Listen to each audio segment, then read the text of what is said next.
Good afternoon. This is Brian Shannon from Alpha Trends Blogspot. It's Friday, November 3rd, 2006, and the market's closed, so let's go ahead and see what happened today. I've got the Nasdaq 100 on the screen right now, represented by the Qs, and the Qs finished down 11 cents today, and they came down to the level that we were looking for, actually. I was saying that $41.60 is where I thought the market should find some support, and that was kind of going to be the near-term target. Today's low was 41.61, so I'd say that's close enough to say it was attained. The uptrend, again, still is intact here. We haven't seen a break of the uptrend. We see that the trend line's been tested, and they snuck it in there at the close above it. But again, breaking a trend line doesn't mean the market's going to reverse. A lot of times trend lines break and then the markets go sideways. It is one of the first early warning signs, however. What we really need to see happen is the lows taken out. And again, that 41.60 level is going to be an important level to keep track of going forward next week. Even that, though, isn't going to officially give the sellers control of this market, because we've still got this rising 50-day moving average, and as long as that's rising, like I say, it's innocent till proven guilty. On the 10-minute time frame, you can see that 41.60 level is where we came in. We've still got these moving averages all declining here, so we're still not out of the woods yet, just because we've tested an area. This is that head and shoulders we've been looking at, and that gives us a bigger target of 41.30. Whether or not that gets hit is really completely irrelevant. Patterns are good for recognizing what the potential a market has, but I would never suggest saying you get short, at a break of the neckline and put your buy order in at 41.30. You have to listen to the message of the market, and as long as the message of the market continues to be lower highs and lower lows, that's more important than whether or not we hit some target based on a pattern, because again, patterns don't always get hit, and it can end up costing a lot of money. Looking at an hourly time frame, we can see the importance of this 41.60 level a little bit better, and I think breaking below here, could see things get a little bit worse to the downside. So that'll be important next week. Perhaps we're getting ready for a test of the 50-day moving average. That's down near 41. It's only $1 away, and that's 2.5%, I guess, right? So it's not wouldn't be a horrible thing, but there'd definitely be some damage done to some of the stocks. So we have to, maintain our defensive posture in this environment, in particular because we, continue to see weakness in these semiconductors. There was no bounce in there today. The semiconductors finished today with a 9-cent loss. And looking at this SMH rather, the 200-day moving average is descending at quite a rapid pace here. This the 50-day moving average is still rising, though. It's still rising, but the rate of ascent is slowing. And we've got the 10-day through that 50-day moving average. The 20-day looks like it's about to cross down through too. And again, I say that very defensive in here.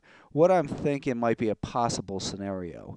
I'm not making a prediction. I'm just trying to say a possible scenario is a rally sometime maybe next week back up towards that 10-day moving average, and then a bigger decline from there. I think that the semis are a little bit sold out in here short term. So if we could get a little bit of bounce, maybe up to that 33.5 area, and then see it decline, I think we would see the beginnings of the end of this little rally in the semiconductors, and maybe it'll move down towards 31. So we'll continue to monitor that, obviously, and see what happens in here. The weekly picture, continues to look ugly. Another big red candle in there. On the 10-minute time frame, we saw, that initial weakness, and then we saw a slow, steady rally throughout the day that really didn't, the volume wasn't that convincing, is what I'm trying to say, and it didn't get above this support that we saw yesterday. It came right up to about that level, but it didn't really get back above there. So the semiconductors still give us a lot of reason to be concerned about the overall health of the market. Now the mid caps, the MDY, let's take a look at those guys. They came close to the 200-day moving average yesterday. Now we're starting to see a little bit of a bounce. And we're going to have to watch this one very carefully as well, because rallying back up towards this, maybe the 10-day moving average up near 143. If it's to rally up towards 143 and then fail, then we would have a lower high. We already have the lower lows. If we get a lower high and then we continue to break down from there, then things could get really ugly on this weekly time frame that we've been looking at. So we have to really remain very defensive in this environment. The market has had a great rally, and now things are slowing down. Like I said earlier in the week, we've seen a lot of big momentum names blowing up. Although Electronic Arts was good on the upside today, symbol ERTS.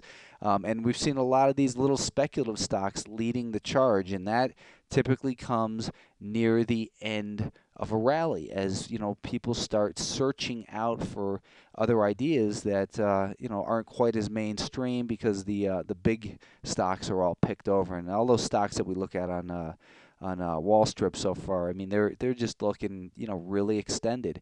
But another scenario for the Nasdaq, by the way, is shoulder, head.